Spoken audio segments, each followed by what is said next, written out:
اعوذ باللہ من الشیطان الرجیم بسم اللہ الرحمن الرحیم اقیموا الصلاۃ وآتوا الزکاۃ۔ اللہ رب العزت نے قرآن مجید برہان رشید میں تقریباً جس جگہ پر بھی نماز قائم کرنے کا حکم ارشاد فرمایا، اکثر نماز کے ساتھ زکوٰۃ کا حکم بھی رب تعالیٰ نے ارشاد فرمایا ہے۔ نماز قائم کرو اور زکوٰۃ ادا کرو۔ اور نماز قائم کرنے کا مطلب کیا ہے؟ یہاں بعض لوگ وہ ملنگ یا خود کو درویش کہنے والے وہ کہتے ہیں کہ نماز قائم کرنے کا حکم ہے، نماز پڑھنے کا حکم نہیں ہے۔ حالانکہ نماز پڑھنے اور قائم کرنے میں فرق یہ ہے کہ نماز وہ بندہ پڑھتا ہے، خواہ اس نے دن میں ایک نماز پڑھ لی، دو پڑھ لی، تو یہ کہہ سکتے ہیں کہ اس نے نماز پڑھی ہے۔ لیکن نماز قائم وہ کرتا ہے کہ جو پابندی کے ساتھ ساری نمازیں ادا کرتا ہے۔ یہ نہیں کہ آج پڑھ لی، کل دو رہ گئی، پرسوں تین رہ گئی، تو وہ نماز پڑھنے والا ہے، وہ نماز قائم کرنے والا نہیں ہے۔ تو نماز قائم کرنا اللہ رب العزت نے اس کا حکم دیا ہے، اور اسی طرح زکوٰۃ ادا کرنے کا اللہ رب العزت نے قرآن مجید میں حکم دیا ہے۔ تو زکوٰۃ یہ فرض ہے چند شرائط کے ساتھ، کہ جس بندے میں چند شرائط موجود ہوں اس پر زکوٰۃ فرض ہو جاتی ہے۔ اور مطلقاً زکوٰۃ کو فرض ماننا کہ یہ اللہ کی طرف سے جو فرائض ہیں ان میں سے یہ بھی ایک فرض ہے، اس کو فرض ماننا یہ واجب ہے۔ اور اگر کوئی شخص زکوٰۃ کی فرضیت کا انکار کر دے کہ زکوٰۃ فرض ہے ہی نہیں، اگر کوئی ادا کر دے تو ٹھیک ہے، نہیں کرتا تو کوئی مسئلہ نہیں ہے، زکوٰۃ فرض نہیں ہے، تو یہ کفر ہے، کیونکہ اس نے اللہ کے حکم کا انکار کیا ہے۔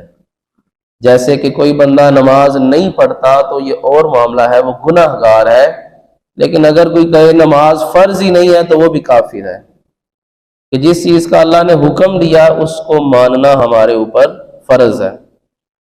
اب زکوٰۃ فرض کس پر ہوتی ہے؟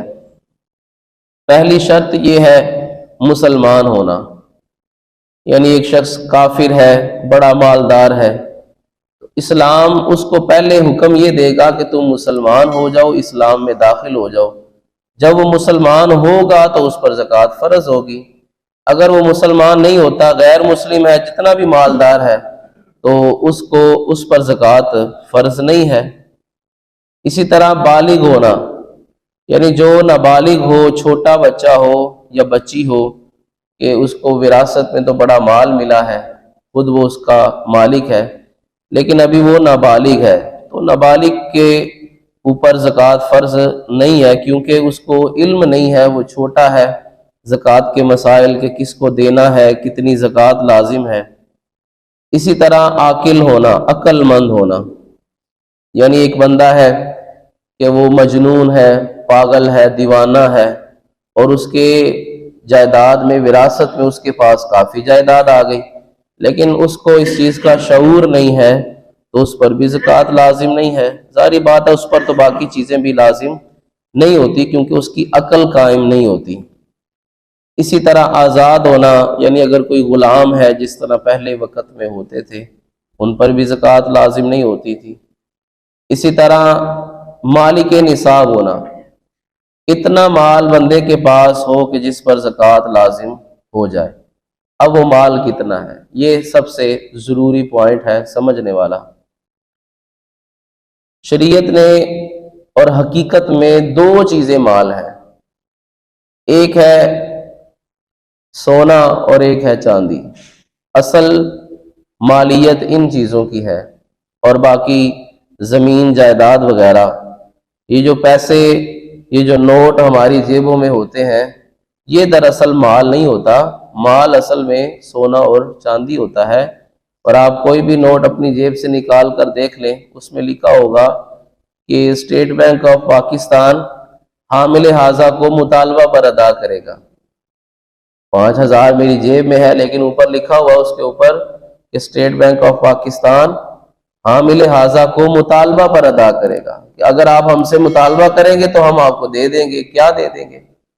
ہمارے پاس میری جیب میں اس وقت جتنے پیسے ہیں، دراصل میں اتنے پیسوں کی مالیت کا جو سونا ہے میں اس کا مالک ہوں۔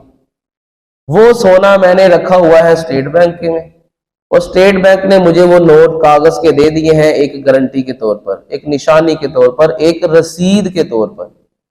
اب میں جب چاہوں بازار سے جا کر یا اسٹیٹ بینک سے وہ پیسے دے کر اپنی اس مالیت کا سونا لے سکتا ہوں۔ اسی لیے جس ملک میں جتنا سونا ہوتا ہے اتنے ہی اس ملک میں نوٹ ہوتے ہیں۔ اس کی وجہ یہ ہوتی ہے کہ ایک ملک میں اگر جتنا سونا ہے اتنے ہی نوٹ ہوں گے، وہ تو بات سمجھ میں آتی ہے۔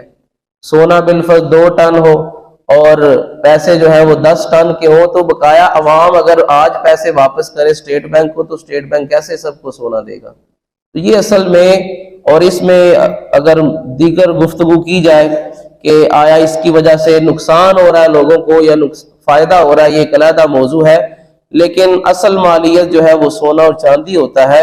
اور اگر اسی میں ہم خرید و فروخت کریں، جس طرح پہلے سکے ہوتے تھے، جو دینار ہوتا تھا وہ سونے کا سکہ ہوتا تھا، جو درہم ہوتا تھا وہ چاندی کا سکہ ہوتا تھا، تو اسی میں اگر ہم آج بھی تجارت کریں اس میں برکت بھی ہے۔ اور عالمی سطح پر جو لوگوں کے مالوں پر قبضہ کیا جا رہا ہے، اس کی ساری وجہ یہ ہے کہ کسی کے ہاتھ میں کچھ ہے ہی نہیں، ہمیں رسیدیں دی ہوئی ہے۔ جب چاہے حکومت کہہ سکتی ہے، عالمی حکومت کہہ سکتی ہے آپ کے پاس $10,000 ہے، ہمارے نزدیک اس کی کوئی حیثیت نہیں، اس کو ردی میں ڈالیں، جو مرضی کریں۔ لیکن اگر سونا ہمارے پاس ہوگا تو ہم تو واقعی اس کے مالک ہوں گے، ہمارے ہاتھ میں ہوگا۔ تو یہ ایک عالمی سازشیں ہیں کہ جس کے ذریعے سے لوگوں کے مال کو اپنے قبضے میں کیا گیا ہے، یہ ایک علیحدہ موضوع ہے۔ اب صاحب نصاب کیا ہے؟ 7.5 تولے سونا یا 52.5 تولے چاندی جس بندے کے پاس موجود ہے اس پر زکوٰۃ لازم ہے۔ اگر اس کے پاس اتنا سونا یا اتنا چاندی نہیں ہے، اور چاندی تو ویسے بھی آج کل ہمارے گھروں میں استعمال بہت کم ہوتی ہے، سونا پھر بھی خواتین کے پاس ہوتا ہے، اس میں بھی یہ مسئلہ قابل توجہ ہے، اور ہم پر یہ لازم ہے کہ ہم اپنے گھروں میں اپنی خواتین کو یہ مسئلہ بتائیں۔ اگر گھر میں کسی خاتون کے پاس، کیونکہ اس سونے کی وہی مالک ہوتی ہیں، ہم نے بھی انہی کو دیا ہے، اس کے گھر والوں نے بھی اسی کو دیا ہے، وہ مالک ہے اس کی خود، اور خود اس نے حساب لگانا ہے کہ اگر میرے پاس 7.5 تولہ سونا موجود ہے یا اس سے زیادہ ہے تو میں نے ہر سال اس کی زکوٰۃ ادا کرنی ہے۔ اگر میں نے مسئلہ نہیں بتایا یا اس کو پتہ ہی نہیں ہے، یا اس کو پتہ ہونے کے باوجود وہ کہے کہ میرا میاں دیتا رہتا ہے، زکوٰۃ دیتا ہے، تو یہ اس کی طرف سے جائز نہیں ہوگا، اس کو علیحدہ اپنی زکوٰۃ حساب لگا کر دینی ہوگی، اور یہ اکثر ہماری خواتین اس چیز کی طرف توجہ نہیں دیتی۔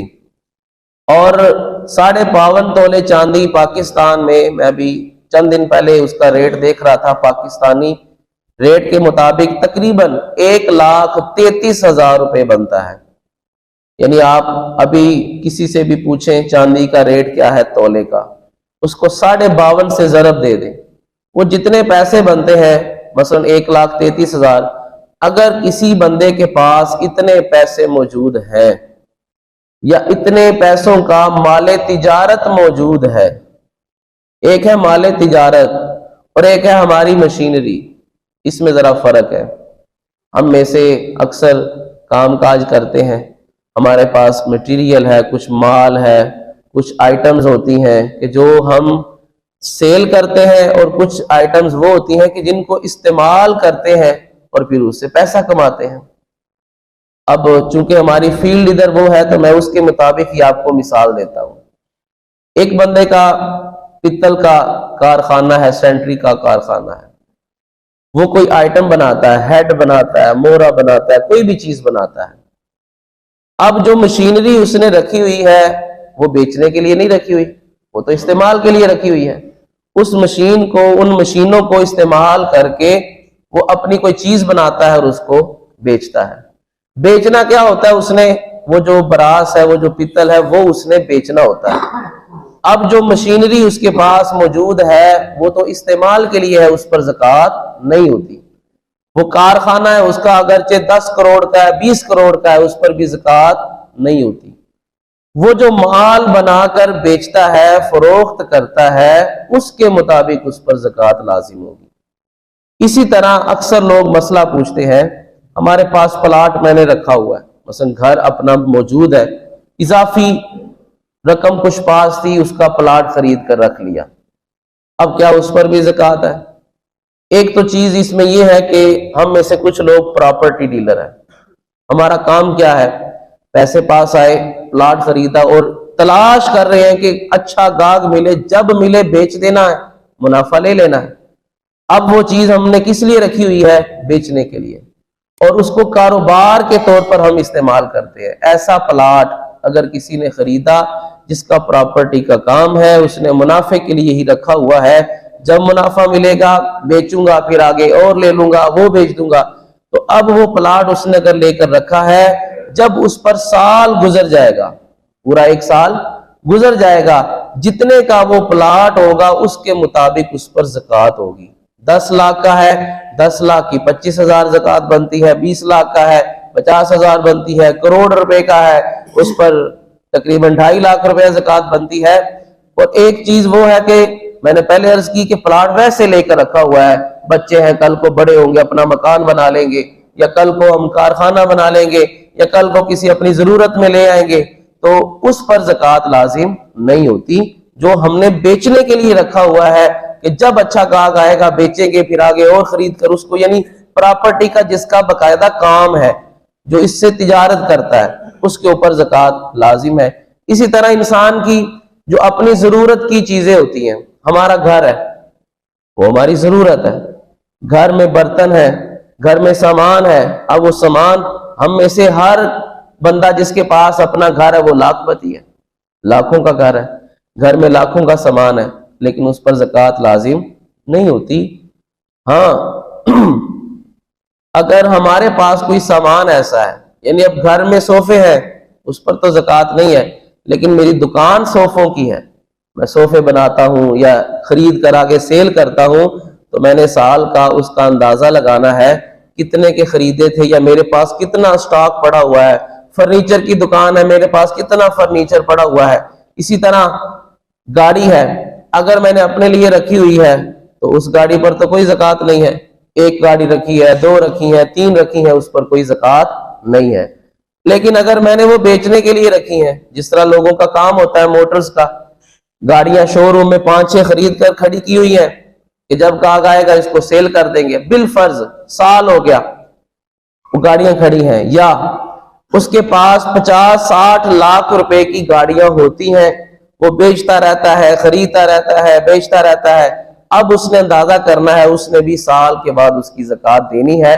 یہ 50-60 لاکھ کا کاروبار سارے سال میں کرتا رہتا ہے، اس کے مطابق اس پر بھی زکوٰۃ لازم ہوگی. اسی طرح کارخانوں میں، دکانوں میں جو مال ہم نے بیچنے کے لیے رکھا ہوا ہے، میں نے پہلے عرض کیا وہ جو مشینیں ہمارے پاس موجود ہیں اس پر زکوٰۃ نہیں ہوتی. دکان ہے، دکان میں ٹیبل پڑا ہے، رینک پڑے ہیں، یہ چیزیں وہ ہیں جو ضرورت کے لیے ہیں، یہ بیچنے کے لیے نہیں ہے. دکان میں رینک ہے، بالفرض 10 لاکھ کے رینک ہی بنے ہوئے ہیں جس میں سامان رکھا ہوا ہے. اب وہ رینک بیچنے کے لیے تو نہیں ہے، وہ تو سامان رکھنے کے لیے، اس کو شامل نہیں کریں گے. باقی دکان میں جتنا بھی سامان پڑا ہوا ہے، شو روم میں پڑا ہے، کارخانے میں پڑا ہے، جو بیچنے کے لیے ہے، جو بیچتے ہیں پھر اگلا خریدتے ہیں، وہ بیچتے ہیں، اس سب کی کیلکولیشن ہر سال کر کے اس کو نوٹ کیا جائے گا، اگلے سال اس کی زکوٰۃ ادا کی جائے گی. اس کا سادہ سا طریقہ یہ ہے، جو مال میرے پاس موجود ہے اس کو جمع کروں، جو میں نے لوگوں سے لینا ہے، پیمنٹیں لینی ہے لوگوں سے، لوگوں کی طرف میرا بیلنس لگا ہوا ہے، وہ بھی اس کو اس کے ساتھ جمع کرنا ہے. پھر میں نے بھی تو کسی کا کوئی دینی ہے پیمنٹ، مجھ پر بھی ادھار ہے مارکیٹ کا. اب وہ جو میں نے ادھار دینا ہے لوگوں کو، اس میں سے مائنس کر لینا ہے، وہ جو باقی رقم بچے گی اس پر زکوٰۃ ہوگی. ایک اور مسئلہ جو ہم میں سے اکثر لوگ توجہ نہیں دیتے، کمیٹی ہم نے ڈالی ہوئی ہے. رمضان شریف ہے، میں اب حساب کرنے لگا ہوں زکوٰۃ کا، کمیٹیاں 1 2 یا جتنی بھی میں نے لوگوں کی طرف رکھی ہوئی ہیں. اب ایک کمیٹی وہ ہے کہ اب آج میں حساب کر رہا ہوں، آج سے پہلے ہی میں لے چکا ہوں، 5ویں 6ٹھی کمیٹی چل رہی ہے، 2ری 3ری میں نے لے لی ہے. ایک چیز یہ ہوتی ہے، اور ایک یہ ہے کہ ابھی میں نے لی نہیں، ابھی میں صرف دے رہا ہوں. اگر تو کمیٹی میں صرف دے رہا ہوں، ابھی لی نہیں ہے، تو اب تک میں نے جتنی کسی کو دے دیا، مثال کے طور پر میں نے 1 لاکھ سے کمیٹی ڈالی ہے، اس مہینے 7ویں کمیٹی میں نے دے دی. اب کتنا پیسہ میں نے دے دیا؟ 7 لاکھ. اب وہ 7 لاکھ میرا ہی ہے، میں نے کسی کے پاس رکھا ہوا ہے. وہ بھی جب ہم حساب کریں گے، وہ بھی 7 لاکھ اس میں جمع کریں گے کہ میرے پاس یہ موجود ہے، اگرچہ میرے ہاتھ میں نہیں ہے لیکن میں نے سائڈ پہ لگایا ہے، جیسے کسی بینک میں پیسے رکھے ہوتے ہیں بندے نے. دوسری صورت کیا ہے؟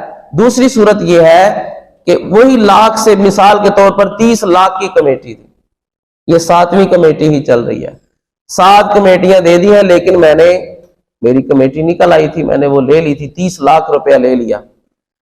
اب وہ جو 30 لاکھ میں نے لیا ہے، یہ 7واں مہینہ ہے، میں نے کتنے ابھی دیے ہیں؟ 7 لاکھ. 30 میں سے 7 لاکھ مائنس کر دیں، باقی کتنے رہ گئے؟ 23 لاکھ. ابھی 23 لاکھ میں نے دینا ہے اس بندے کو واپس، یعنی میں نے اس سے ایڈوانس 30 لے لیا اور اپنے مال میں شامل کر لیا، کاروبار میں شامل کر لیا، اور 7 لاکھ ابھی میں نے اس کو دیا ہے. تو اب یہ مجھ پر قرض ہو گیا، میں نے 23 لاکھ ابھی دینا ہے اس کا، کیونکہ میں نے پہلے لے لیا ہے. تو اس صورت میں نے مسئلہ دونوں کلیئر کر دیا. اگر پہلے لے لی ہے اور اضافی پیسے ہیں اور ابھی میں نے صرف کمیٹی دینی ہے، وہ پیسے ہم نے قرض میں شمار کرنے ہیں کہ اتنے پیسے مجھ پر قرض ہیں، وہ ٹوٹل مال سے مائنس کریں گے. اور اگر ابھی لی نہیں ہے، صرف دے رہے ہیں، تو وہ بھی اس میں جمع کریں گے کہ میرے پاس اتنے پیسے موجود ہیں، اور پھر اس کے مطابق زکوٰۃ ادا کریں گے. زکوٰۃ کا مطلب ہی یہ ہے پاک کرنا. جب بندہ زکوٰۃ ادا کرتا ہے تو جو باقی مال ہوتا ہے وہ پاک ہو جاتا ہے. ہم زکوٰۃ ادا نہیں کرتے، حساب نہیں کرتے، تو اس لیے ہمارا مال پاک نہیں ہوتا، اور پھر اس میں برکت بھی نہیں رہتی. آئے دن کوئی نہ کوئی اس میں نقصان ہوتا رہتا ہے، جانی نقصان ہے، بیماریاں ہیں، بیماری پہ لگ گئے، کوئی مشین کا نقصان ہو گیا، کاروبار کا نقصان ہو گیا. تو اگر ہم حساب کرتے رہے، حساب کے مطابق اللہ کی بارگاہ میں خرچ کرتے رہے، تو رب تعالیٰ تو ہمیں واپس 10 گنا عطا فرمائے گا. تو زکوٰۃ جو ہے یہ لازم ہے، فرض ہے. اس کے علاوہ بھی اگر کوئی شخص اپنے کاروبار کے لحاظ سے یا کسی بھی معاملے سے کوئی مسئلہ پوچھنا چاہتا ہو تو وہ بھی پوچھ سکتا ہے، اور پوچھنا چاہیے. ہمیں معلوم ہونا چاہیے کہ ہمارے اوپر اللہ رب العزت کا کتنا حق ہے. اللہ رب العزت ہمیں عمل کی توفیق عطا فرمائے.